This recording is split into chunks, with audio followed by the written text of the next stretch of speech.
Today's guest conversation is with the king of baseball and softball music, the baseball and softball motivator himself, Mr. CJ Beatty. Here's episode 68 of the Baseball Forward podcast.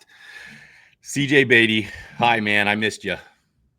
It's been too long. Let's just say it's been too long, Ross. And I'm always excited to get on the podcast, to catch up, to keep it real, keep it candid. Because that's one thing that we get when we get together is we get the realness. And I love talking. There's not too many, you can't talk real with everybody, because people don't understand it, they don't embrace it, they don't want to. But so to have you, as a person that I say, you know what, it's time to let the hair down and just keep it real, man. So I'm always excited to talk Dude, to Ross Hawley.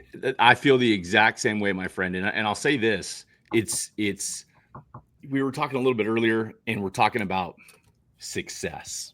Mm-hmm. And you would never admit this because of who you are. You're a very humble man. You put other people first. Those are my opinions of you. And levels of success. I'm like, there are tiers of success. And from the layperson looking into your life, I'm like, CJ Beatty has made it. And success is impacting just a tremendous number of people. CJ, the number of people that you're seeing that are looking up to you, the young players, the young baseball, softball players, the families that are trusting you, that to me is success.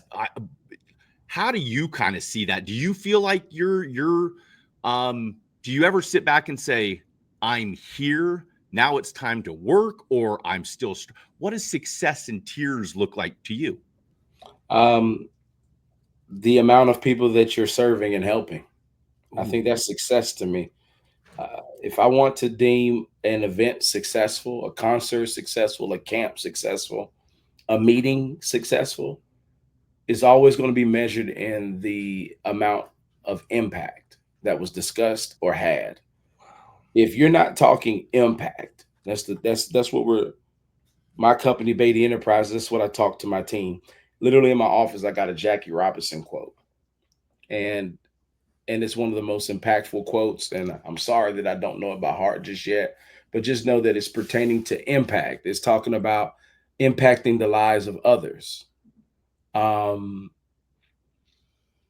If you want to see true success, it's always going to be rooted in the impact of others. Because in order for you to be great, you have to make a lot of people successful. In order for you to be a success, you must think about it. It takes a level of hard work, consistency, and dedication for you to reach that goal. Mm-hmm. But usually once you reach a goal of success, it inspires somebody that saw you along the way. Mm-hmm. Even if it was a goal just for you, working in silence, Sure. and you finally reached that goal. 90% of the time you told somebody that you were in hibernation, working towards a goal.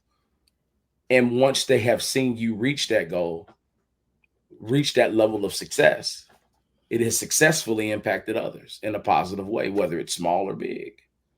Somebody saw you at a time where you were not good and you worked hard, you reached a goal, and it inspired them to say, well, shoot, if CJ can do it, maybe I can do it too.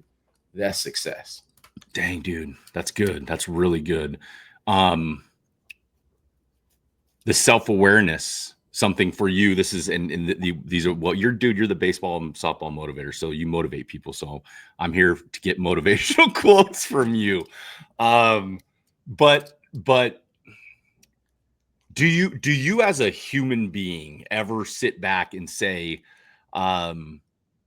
do you understand? Can you see the impact you're making on the faces, like the joy these kids have? I've talked to multiple sets of parents who cannot say enough about what you've meant for their child. And can you ever see that from like the outside looking in and say, wow, that's pretty cool? Yes. As a pro baseball player, I struggled with seeing it. Yes. I really did. Yep. And I think that was because that was a soothing dream and journey that I was on for me and me personally. Ooh. Because I wanted to make it to the major leagues. You know, that was my dream. That was my goal. So along the way, signing autographs, you really don't see, that type of impact. You don't. It's just kind of like, hey, man, you make this special. But I really didn't really see this special impact that I was having with people until I switched gears and started to make my ultimate goal to lead other people to success. Mm. Like this journey that I'm on now is literally centered around impacting other people. At my concerts, I only want to impact other people with an experience unlike any other that's motivating, captivating, fun, engaging. Is serving the people that's in attendance. When I put content up, is making people feel good, find faith, restore faith, Yes. create faith, helping them to believe in themselves, helping to build themselves up to know that as long as they have their faith in God and they believe in themselves, that's enough. That's all that they need. Even if mom and dad doesn't support it, even if your aunties and uncles, your best friends don't support it, as long as you got God and your hard work and dedication, that's all you need. Like that's what it's about. And being able to walk around at these complexes, to see these young girls from ages 7 to 14, it does something to me. It makes the hair stand up on my arms to see a girl just absolutely lose it when I become in her physically in her presence, when I'm right in front of her. It's What like I'm the saying? Beatles type stuff, dude. Dude, I'm telling you, Ross, it's excitement. Like, oh my God, there he is. That's Yeah. cool. Like Yeah. that's a great, scale 1 to 10. That makes me feel okay. Look, I'm like, oh, okay, all right. It's about a 7, not a 7. All right, cool. But dude, when you see a girl like absolutely don't have any words and she is crying hysterically, Wow. Wow. and then you look up to find her parent right behind her and you see that the mom is crying too. Dang, dude. Like it gives me goosebumps because it's like, what is happening? It's much bigger than music. It's much bigger than a song. You know what I'm saying? It's their identity, and to be chosen to be to utilize a gift that God has given me for impact in that Mm. way, dude. I don't think I'll ever get used to it, dude. I have to fight Wow. back tears, Ross, myself, because I'm like, I'm fighting them back right now. like, girl, stop, and they're like, you don't understand, like you are our everything when it comes to music. You hold our family. I've heard things like I've hold their families together. And I'm like, what do you mean by I hold your families together? It's because when we were had a time, this lady explained it. She said, CJ, there was a time where, I wasn't talking with my husband the way that I should be talking with my husband. It was kind of divided with communication. But my daughter started softball. So she started softball. We were riding cars for a moment for about a couple weeks and not knowing what to do, new to this sport.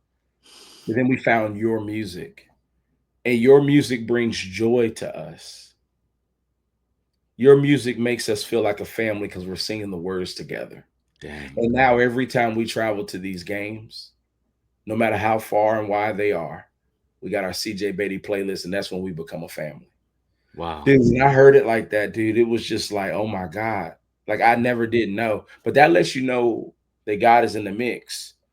Whenever something that I thought was just fun and games, I'm just gonna create a fun song for everybody. Yeah, that's right. But God said, no, you're missing the big picture here. This song is gonna connect families. Dude, that's unbelievable. And like seriously, because I know this, just me, I'm just thinking that selfishly through my perspective. You probably never thought about that as a result.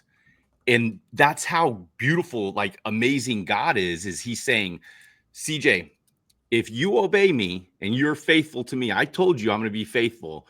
I got to use you in ways that you don't even know. And I can't imagine. I mean, it makes me think of like the Beatles, dude, like those videos from the 60s and 70s where you see the girls going crazy for the Beatles when they show up at, Shea Stadium. But that is really cool because and I'll say this. I think from my perspective, I know that stuff, like you don't do it for any other reason other than to help people, to make people feel good. I want, when you were younger and you thought about success and you thought about baseball and you said it was a selfish goal, was money tied to that? Was fame tied to that? Because I kind of felt that way. Like, hey, you wanted to be a superstar. You want to be you want everybody to know who you are and all that. And then you get humbled and you don't really want anybody to know who you are. And you're kind of there. So is the money, was the fame, is that tied to the selfish dreams? Now it's not selfish and you're actually making the impact that maybe you thought you would make as a baseball player? Yeah, it definitely was, man. I needed to grow mentally and spiritually. I believe and it was nobody's fault. It was just, over time you get older, you get wiser. Yep. But what was attached to that goal and dream at the time was not just to make it so I can play this beautiful game of baseball. Um, it was so wrapped into, let me get to the major leagues so I can make this money, Yeah. so I can provide, so I can do this for my family. Um, so it just really wasn't, I had my blinders on. I didn't understand serving others at that time. I didn't understand truly impact, what that meant to be able to serve others and point and help them lead to faith and things like that. I didn't know that. I had no Yep. idea. But once I was able to taste it, then that's when I was able to recalibrate. That's when I was able to, say, you know what, I want more of this. How do I multiply impact? How do I, well, you know what, how do I learn that to multiply impact, you got to be selfless. Wow. You know what I'm saying? You have to be selfless. You need to take you out of the depth chart. Stop being a player coach and just coach. A lot of times people want to eat the cake, make the cake, sell the cake, do everything with the cake. No, just bake the cake and serve it to others. Wow. I like You know that. what I'm saying? And that's when I found out. And when I, as an athlete, Ross, when you feel like, man, I was able to do this much, give this much effort and get this much return, you really start to say, well, shoot, what happens if I give this much effort? No joke. And then, Wow. then it becomes a game. Man, And that's what this game that I'm playing now is, my business. that's unbelievable. Like, literally, the game that I'm playing is now my business. I stumbled across giving this much effort, small, and I got almost triple return when it came to Wow. impact. So I said, wait a minute, if I only gave this much effort and I got triple the return for impact, others, then shoot, that's great. Let me build a business around putting a lot more effort into it so I can multiply impact. Dude, and that's what the enterprise is right now. that's unbelievable. And that is such a beautiful thing for young men, young women out there listening, is when you said dropping yourself out of the equation. I'm like, how do you teach that to a kid? Because I would never have thought that growing up. To be great, Ross, you must serve others. What? I got to serve myself and make sure my body's right, my arm is right. Like, I'm not serving anybody but myself. How do we get, talking with CJ Beatty on episode 68 of the Baseball Forward podcast? Got to throw that in there. How do we get, because how do we get kids to understand that? And how do you get them? Because a lot of kids listen and the words go in their ears, and it doesn't really, they don't digest the words. So how do we get kids to understand that, hey man, if you really want to be great, if you want to be a great baseball player, if you want to be a great softball player, you got to be a great teammate. You got to serve others. How do we coach that? I think it needs to come from somebody, especially when it comes to the youth and kids. It has to come through somebody that they respect. Yeah. And don't look at it to ruffle your feathers as a parent to say, well, my kids respect me, they don't listen. It's a different type of respect. That's right. You know what I'm saying? Like, it's inevitable that your kids will develop a closed ear to their parents or guardians. That's just the way that's in their instincts. It's something that always happens regardless. Yeah. But how do you teach a kid to be selfless and to focus on others? It needs to come through somebody else that they trust to say it. And that's why I make it my business that when I'm in front of these kids, I let them know something that I learned when I was 23, 24, towards the tail end of my minor league career, is when I said, hey, I didn't have the best statistical season of my life until I said, you know what, forget about getting another opportunity at affiliated ball with a major league Mm. team. All I want to do is to play this great game I love, fall back in love with it, and just win a championship at the level that I'm at now. Be the Wow. best leader that I can be. And little did I know that when I let go of self and saying, hey, if I get signed, I get signed. If I don't, I don't. I'm just going to play this game as long as I can and enjoy it and be the best player that I can be for this team. You know what I'm saying? Like, I really want to go out. I want to contribute. I want to help. If I need to bunt the guy over, I'm going to bunt him over. If I Yes, need to sir. let somebody else play, I'm going to let somebody else play. I just want to win a championship with my brothers. Mm. And changing that mindset to serving the team, serving others, I ended up having the best statistical year of my pro career. Wow. And That's then when cool. I look back, I say, man, I wish, and this is where you tell the young ones, I wish, Wow. knowing what I know now, that I could go back into my rookie season. I can go back into college. Mm. I could go back on my high school team on the varsity and band everybody together and say, hey, listen, we need each other. Mm. We need each other because that's how we get to where we want to go to individually. Where when we get to the mountaintop individually is because it's a byproduct of us serving other people. Wow. You know what I'm saying? Like, I mean, think about it. Absolutely. It's like when the day comes and the Lord says it's time for me to like really unveil to the world that CJ Beatty is on the mountaintop and he's number one. When people say, how did you do that? Well, one, I turned it over to God, but two, it was because I built the mountain that I'm standing on impacting others. That's so They're gonna say, true. well, I mean, I get that, CJ, but how did you get, the house, the gymnasium, the nonprofit, the this, the boom, the bam, all this notoriety on helping other people? If it doesn't help other people, then I don't do it. Dang. And you know what?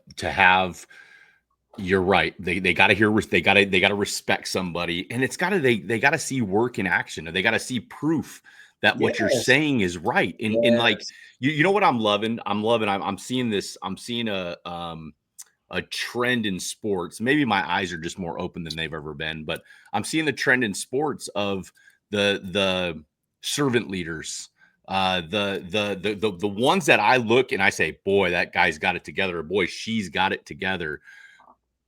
It's kind of always God first. And I don't Mhm. think that's a coincidence, right? I do really think, and it's not just saying, hey, I want to thank God. It's not about acknowledging God. It's truly um, being a servant leader and teaching to serve others first. I think that you're in the middle of that, my friend. Talking with CJ Beatty, episode 68 of the Baseball Forward podcast. Hey, I want to transition into this because you're around a lot of youth sports. Like, dude, you're at an event every weekend. I can't even keep up with you. I feel like I say that to you every time I see you. I can't keep up with you. I'm like, what? He went to Korea? Um, but you're out at these youth amateur sporting events all the time. So you're seeing a lot of probably the good and a lot of the bad. So I want to use this kind of this time right here to talk about what you see just from an observer, not trying to say they're right or wrong, but I want to hear about some things that you like that you see, and maybe some things that, hey, not so much. Maybe it's something that we need to take a look at. So when I say, what are you seeing in the world of youth sports right now? What are you liking what you're seeing out there? Man, I really think that the biggest thing that's missing is hustle. Ooh. I think the biggest thing that's missing in youth sports now is hustle, the grittiness. Teaching these young ballers to ball out, even when they're not like balling out physically, right? They're not balling out physically in the games because their bat has fell silent. Yeah. They're throwing strikes. They're not one of the most top pitchers. They're not the top pitcher on the team anymore because they're walking a lot of people, Mm-hmm. but just teaching them how to fight the mental game. Like, even though I'm not contributing physically, mentally I can contribute.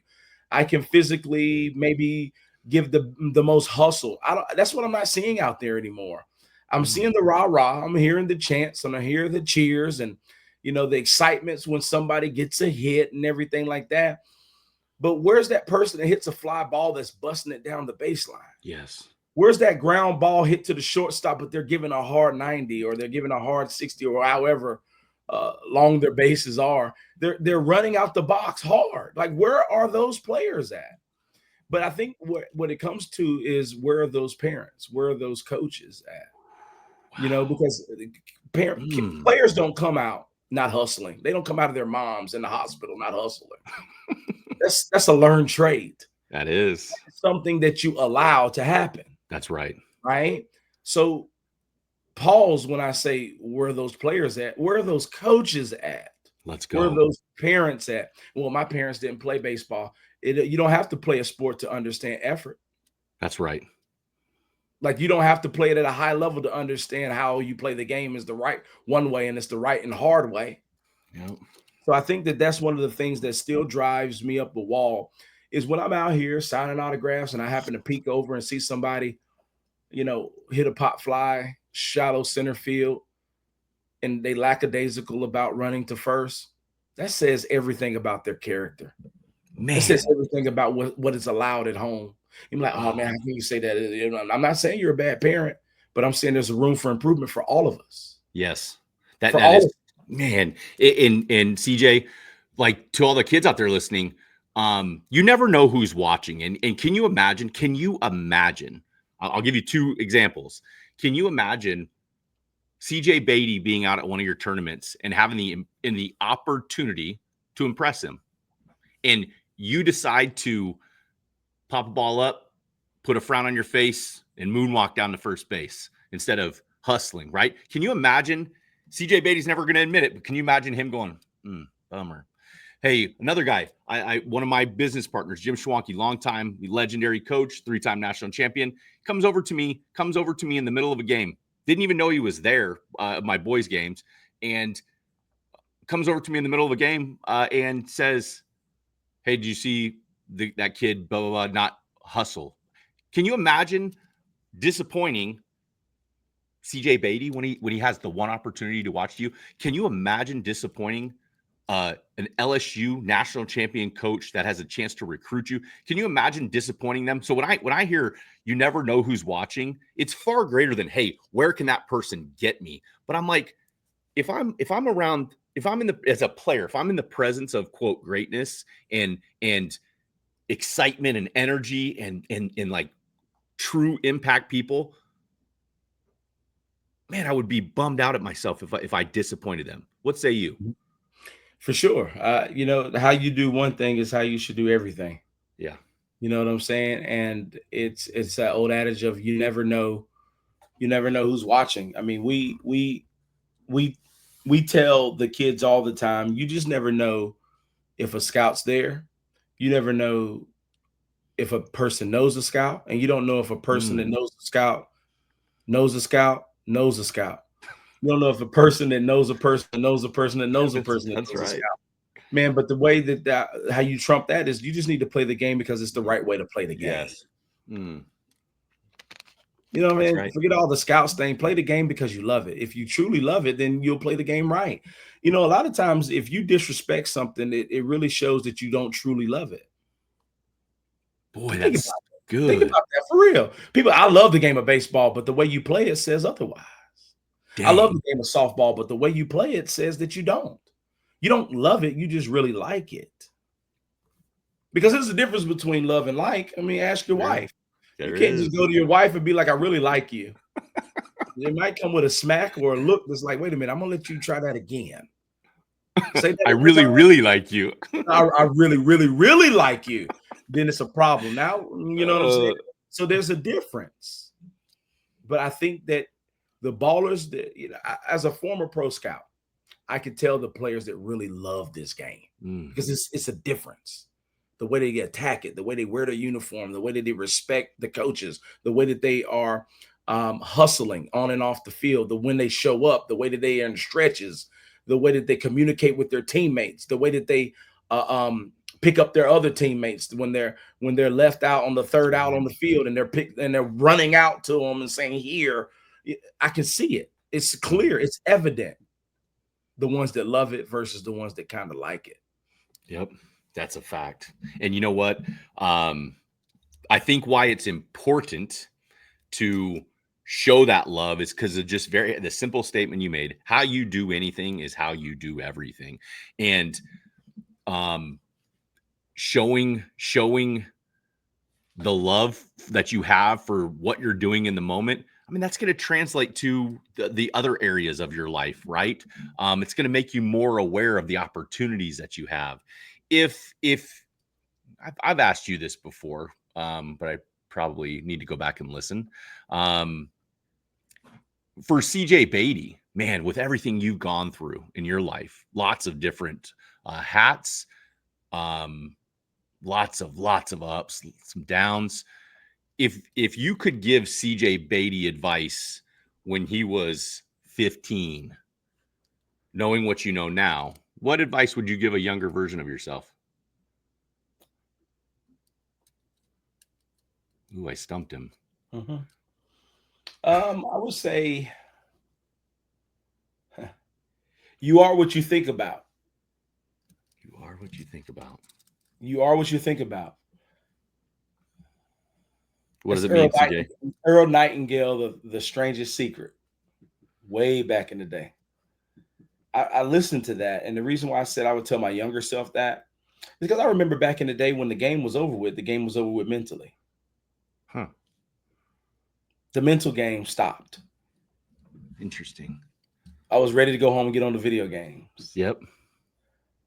And I'm not saying the video games are bad. I own them myself, and it's a great break from the action of life. And you know, you can be who you want to be and things like that. But you got to be careful about how much you play it, because if it becomes all you think about, then that's who you are. Man, you're not a baseball player. You're a video gamer. Mm. You see what I'm saying? Yep. So if I had to go back and tell my younger self something, is like, you are what you think about all the time. And I need for you, CJ, younger CJ, to think about what you want to be and how you want to do it. Mm. You want to help. How you're going to attack your weaknesses on the field. What's the plan that we have in place? You need to constantly think about that stuff, because whatever you think about is what you become. That's right. That's right. And you know what? I think that's probably why you're here right now. And I know this. Man, life gets so, it amazes me how there's 24 hours in a day. And at this point, I know exactly what needs to happen during what hour and all that stuff. It's crazy how regimented it becomes, or how routine it becomes. I love it. Don't get me wrong, but the distractions that exist in our world, boy, I don't know that I imagine being a 15, 16, 17-year-old kid, how important it is to understand the difference between what's taking you to the goal and what's taking you away from the goal. So when I say distractions to CJ Beatty, like, is it something that you have to be aware of as a businessman, as a guy that's all over the place all the time? I can't, like, are you aware of distractions, and do you have to be intentional about blocking distractions? Yes, I think it's very important. I'm glad you brought that word up, intentional, because you need to be intentional about learning you. You got to learn your weaknesses. You got to learn your strengths. You got to learn what you honestly, you want to learn so much about your weaknesses that you can know where they are. You need to know where they are mentally and physically. You need to learn your slipping points on where you don't need to be, because if you get there, you're going to slip. That's right. And I think distractions, it's inevitable. You can't shield all distractions. You're not perfect, but you don't have to put yourself in position to be places that you know you shouldn't be. Give me an example of that. I mean, it's just, let's say, for example, I'm back in college and we got a big, important series coming up this weekend. We leave on Friday morning because we play that afternoon. But Thursday night, the boys want to go out. Yep. And that ain't going to be good, because that's a weakness of yours. When Yep. you go out, you have too much to drink and you're not responsible, and things could possibly go bad, or you could wake up and not feel good the next day to get you ready for the game that you say you love, right? So leading up until Thursday, you got to make a decision. Am I going to do what's best for me, or am I going to do what's best for my friends? Mm. You know what I'm saying? So those are distractions. But I know that going into, like, as we approach Thursday, I'm aware of the places that I can slip. So I know that parties back in college was a place that I could slip to get my eye off the ball. Hey, guilty. Thinking a Dude, lot of us. I look back at that and I'm like, number one, how did I have that much energy? Like, Yes. what? Are you kidding me? And Yeah. then two, I'm just, like at this stage in my life, CJ, 45 years old, I'm like, there's only like 3 or 4 categories that I can fully give to every day. Faith, my personal relationship with Jesus, I want to be a good husband and dad, family. And then after that, like, seriously, it's like, okay, job, because it takes a lot, especially, what you're doing, what I'm doing right now. I'm like, I don't have enough energy to um get involved in the bad stuff. And if you do, it zaps and takes away from the good stuff that you really truly want to be focused on. Talking with CJ Beatty on the Baseball Forward podcast. CJ, let's talk about the number one thing that you have going on right now in, what are we on, August 6th, 2025. So much going on with you. I want to know the number one thing that you got going on that you're excited about right now. I mean, I've been dubbed the king of baseball and softball music. And I hear your stuff everywhere. Every freaking stadium, every park I go to, I hear CJ Beatty. Oh, that's CJ. And right now we're pushing softball a lot heavier than baseball. Baseball's had its run since 2015. Yep. And now it's time to give the ladies some love. And I've been coming off of it's still going on all the way until November, is my concert tour that I'm on, that started back in May in Ruston, Louisiana. Unbelievable. It will end in November in Yuma, Arizona. Ooh. So yeah, man, it's been crazy, man, to be able to see the outreach, the arenas that I've been blessed to perform in. I mean, the Wharf Amphitheater had about 7,000 in there. Dang, dude. The amphitheater, Aaron Bassant, in Panama City Beach, had over 8,000 people out there. Do you get nervous? We was in, nah, dude, no. So I want to get real with the CJ Beatty, because the families would love to hear from your perspective. They look up at you. You're looking out at them. Yeah. Like, when you get out on stage, are you like, oh crap, I hope I don't forget a lyric? Man, you know what? I would say I don't get nervous in a bad way. I think it would be safe to say that I get anxious.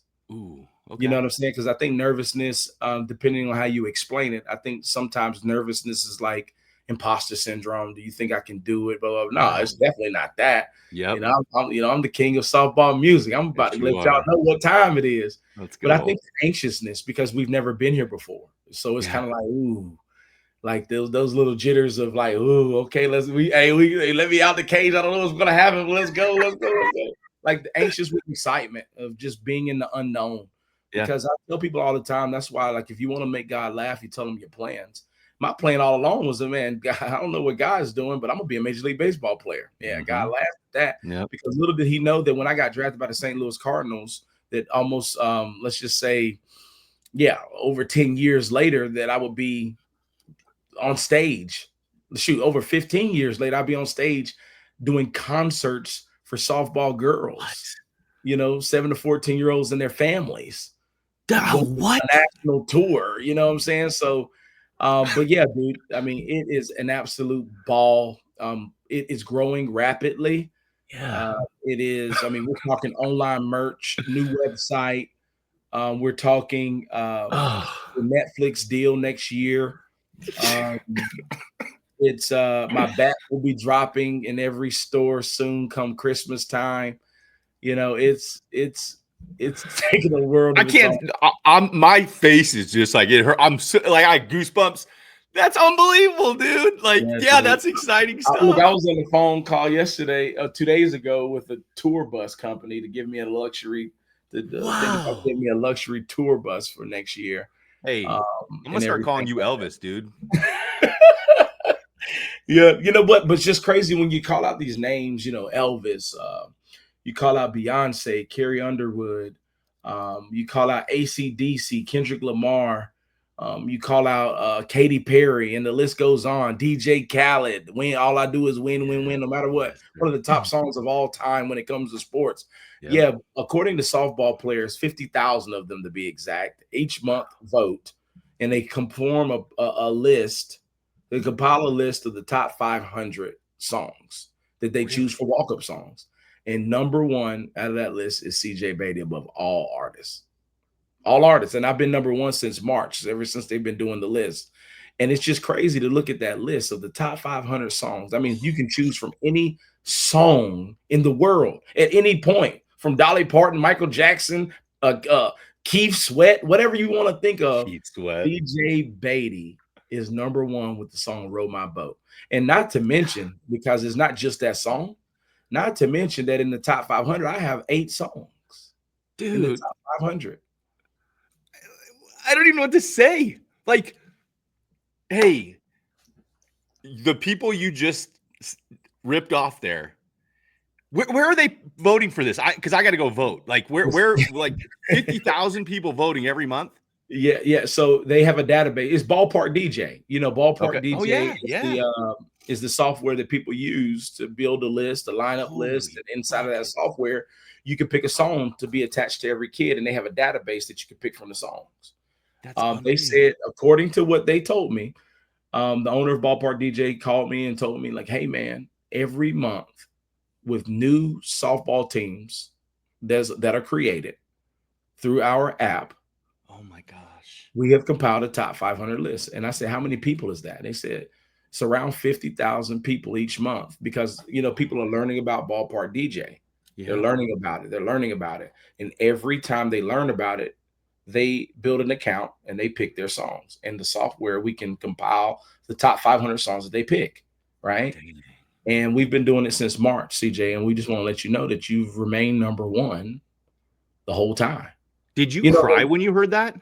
you know what? That was one of the most pivotal parts, turning points for my belief in what I'm doing. You know, I Yes. knew, like, dude, I was calling it the number one. It was self-proclaimed the number one song for softball players, because everywhere I went, people knew about it, blah, blah, Yep. blah. But it didn't have any factual stats around it. It was just me Mm, saying, well, it's everywhere. It's all on TikTok, so it has to be the number one. that's But right. no, now, according to a very credible source, Ballpark DJ, that deals with everybody in the Yep. country when it comes to this, Yep.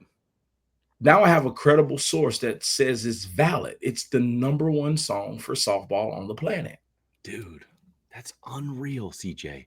Mhm. And like, holy cow. Like, and just to think,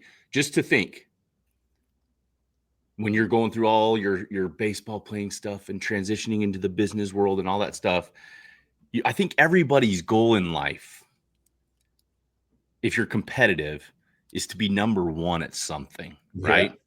And to say you're number one at that, like, it's just, again, I take it for granted when I go into a tournament and I hear CJ Beatty, because I just like, I'm going to hear CJ Beatty's music. And every time I'm like, oh, hey, I know that guy. That is really stinking cool. Like, that's probably one of the coolest things that I've heard in 2025. I'm not going to lie. Thank And you, I'm man. very proud of you for that, dude. That Thank is unbelievable.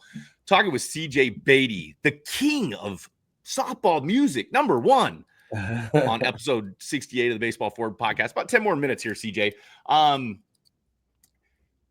The You're out at all these games, like I said earlier. You see, you talked about hustle kind of being something that you would like to see better. I want to make you. I want to know the good. I want to know the good, like the good in what you're seeing out there, what you see with the up and coming generation. Like, is there because I don't see a lot of good with Mhm. it. So I'm gonna force you to like say something good about the up and coming generation, just to be positive and be an encouragement for those young guys, those young women coming up. Like, what do you like what you're seeing out in the world of youth sports right now? You know what? It's kind of weird to say this because I feel like it's tough. It's a fine line with what I'm gonna say, but I think there is some good in what social media has done to the sport. Interesting. And I also think there's good Interesting. the in the way that the game is being played now from a confidence standpoint. Ooh. And a lot of that has to deal with social media and the media. Yeah. The reason why I'm saying that is because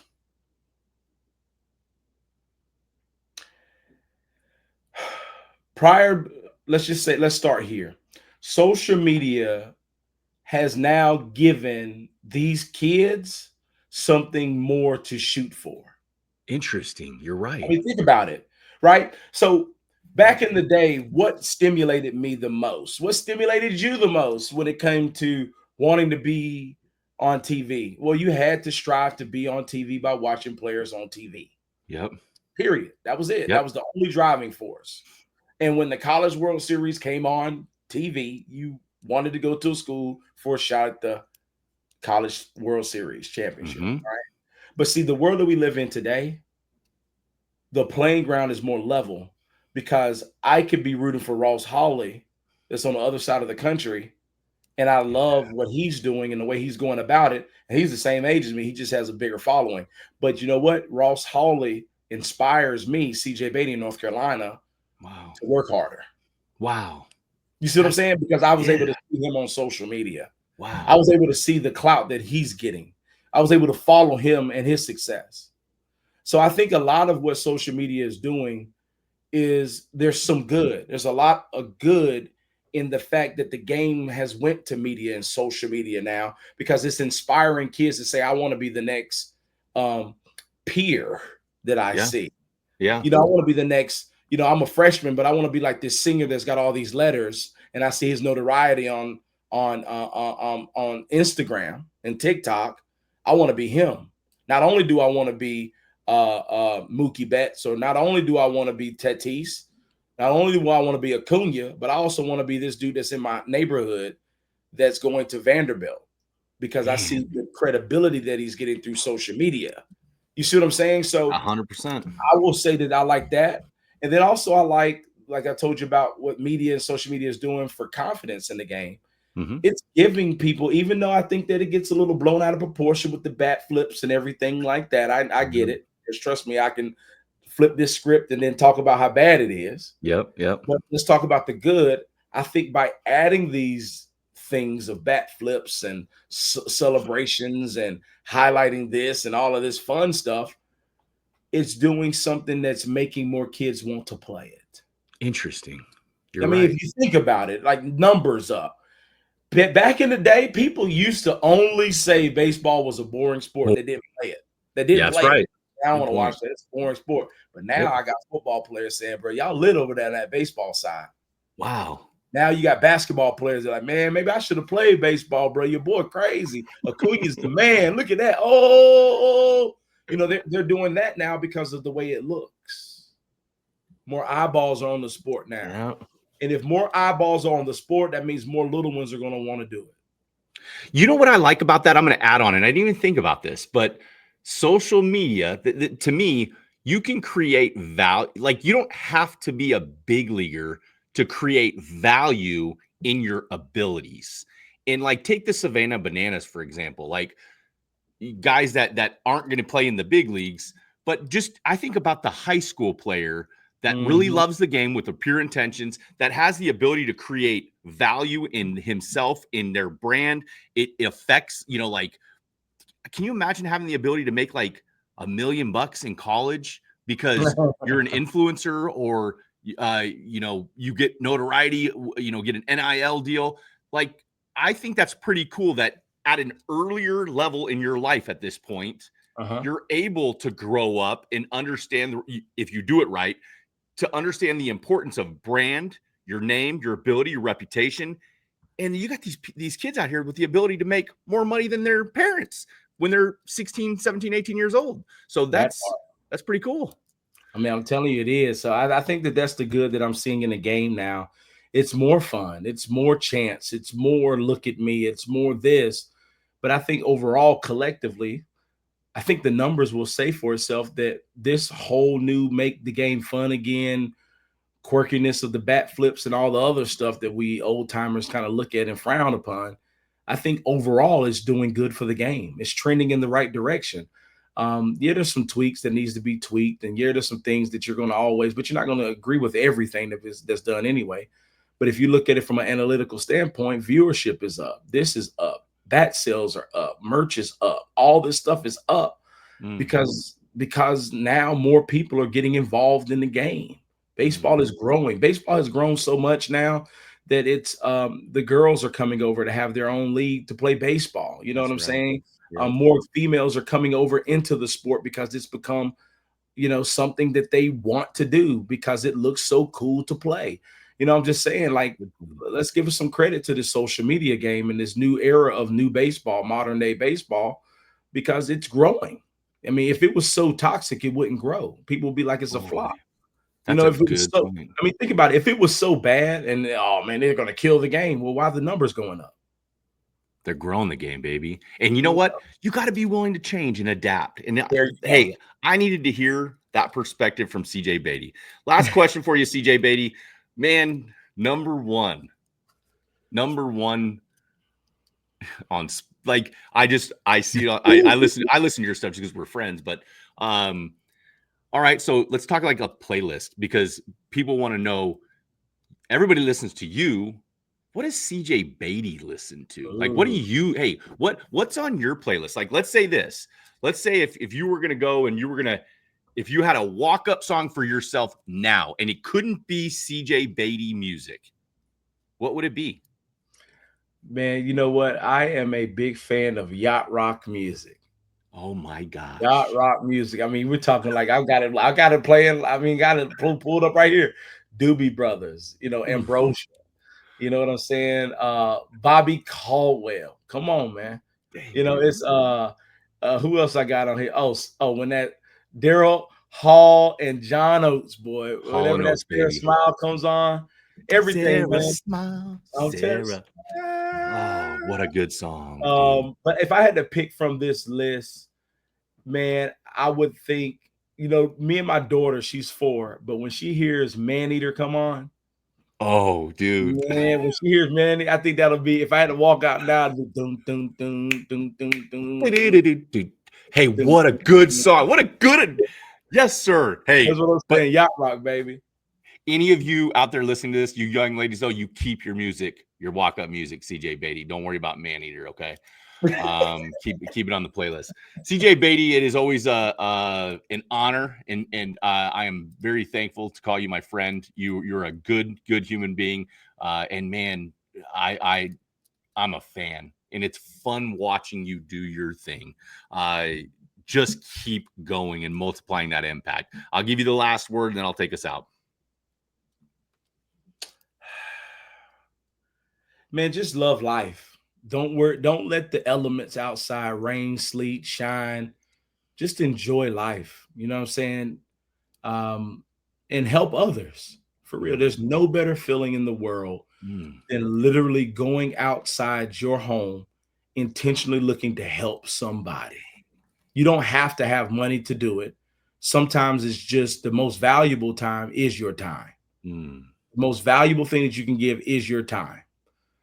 So yeah, go out there and help somebody. Call up a friend. Go visit a grandmother, an auntie, an uncle. Just call them up and say, I want to take you to lunch. I want a dinner on me, a cup of coffee on me tomorrow, whatever it may be. Slide a gift card in somebody's envelope or something, man. But other than that, man, you are loved. God loves you. I love you. Keep pushing forward.